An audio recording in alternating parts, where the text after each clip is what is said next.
Добрый день, в эфире «Акценты». Сегодня у нас в студии министр образования и науки Республики Владимир Егоров. Владимир Анатольевич, добрый день. Здравствуйте. Какие направления развития образования определены как приоритетные в указе главы Якутии? Каким образом Якутия войдет в число 15 лучших субъектов России по качеству образования? Что будет представлять собой научно-образовательный центр для работы с талантливыми детьми и молодежью? Ответы на эти и другие вопросы вы узнаете в этом выпуске. Буквально на днях был подписан указ главы о стратегическом развитии образования республики. И вот какие основные моменты вы можете отметить?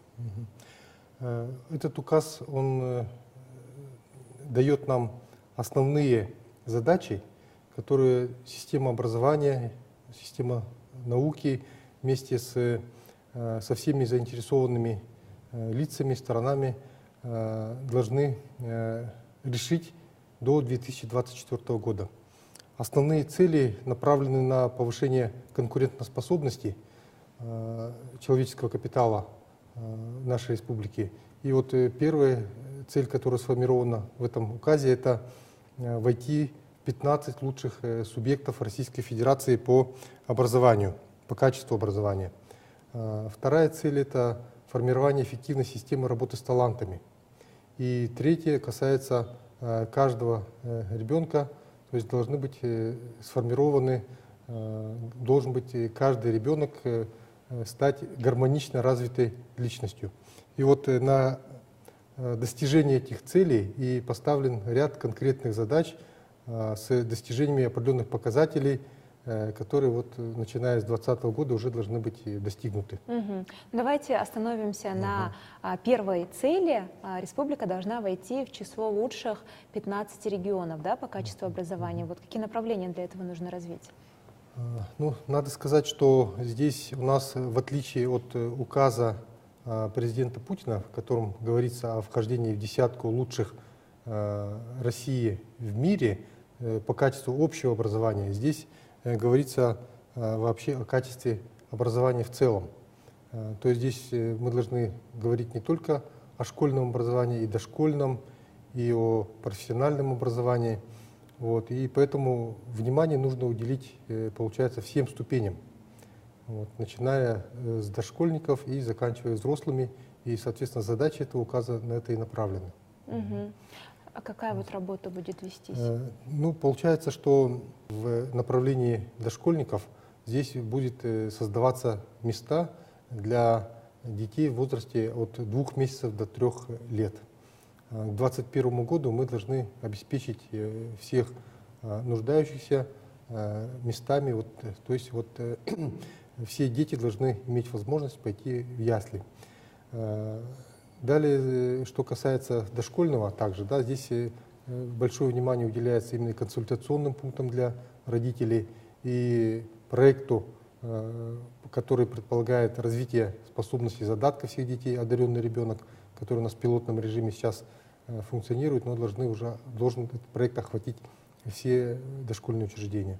Вот, если говорить о школьном образовании, здесь на самом деле большое внимание уделяется цифровизации системы образования.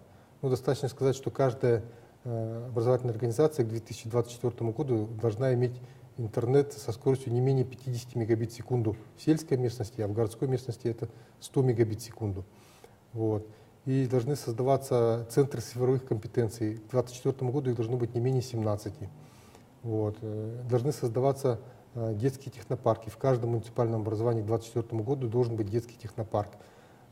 Также в каждом муниципальном районе и городском округе должен быть центр дополнительного образования. Конечно, большое внимание уделяется и работе с педагогами.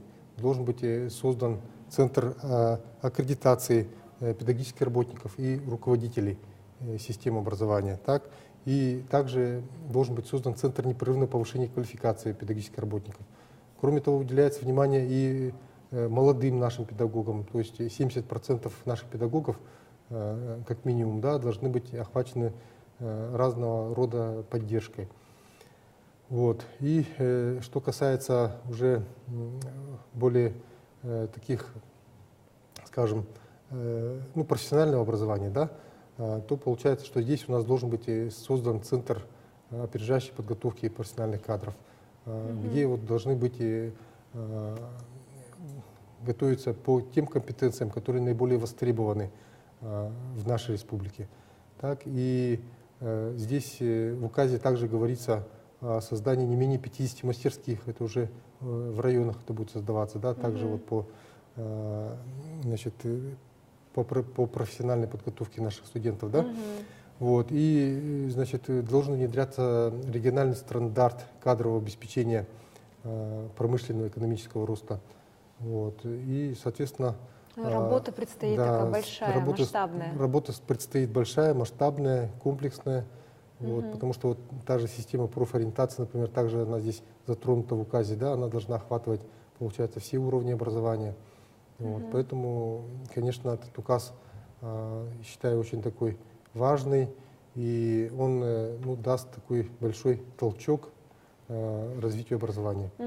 Также одним из пунктов является создание научно-образовательного центра международного уровня, который должен охватить еще не менее 10 тысяч школьников. Что он из себя будет представлять, как он будет работать? Ну, на самом деле, вот получается, вот вторая цель, да, это эффективная система выявления, поддержки и развития способностей и талантов детей и молодежи, да. Вот эта цель, она, значит, ну, достаточно большое внимание на нее уделяется у нас в республике со времен еще и Михаила Андреевича Алексеева, народного учителя СССР, да. Дальнейшее развитие уже и получило как физико-математический форум «Ленский край», значит, высшая школа музыки и так далее, да. Вот то, что у нас есть такие определенные центры по работе с талантливой молодежью, да. Сейчас, ну и затем вот Малая академия наук вот сейчас является одним из главных действующих таких учреждений в этом направлении, да. Вот, ну и предполагается, что вот и Малая академия наук, и создаваемая, например, Международная арктическая школа, есть сейчас у нас еще проекты, связанные со строительством, значит, нового центра отдыха и оздоровления детей, да. Вот это все в комплексе должно работать на то, чтобы развивать способности, таланты всех наших детей. И охват, видите, достаточно серьезный поставлен. То есть работа здесь в этом направлении тоже предстоит очень большая. Спасибо, что пришли в нашу студию, уделили время, рассказали о программе, и успехов вам в работе. Спасибо. Это была передача «Акцент». Спасибо за внимание и до встречи в эфире.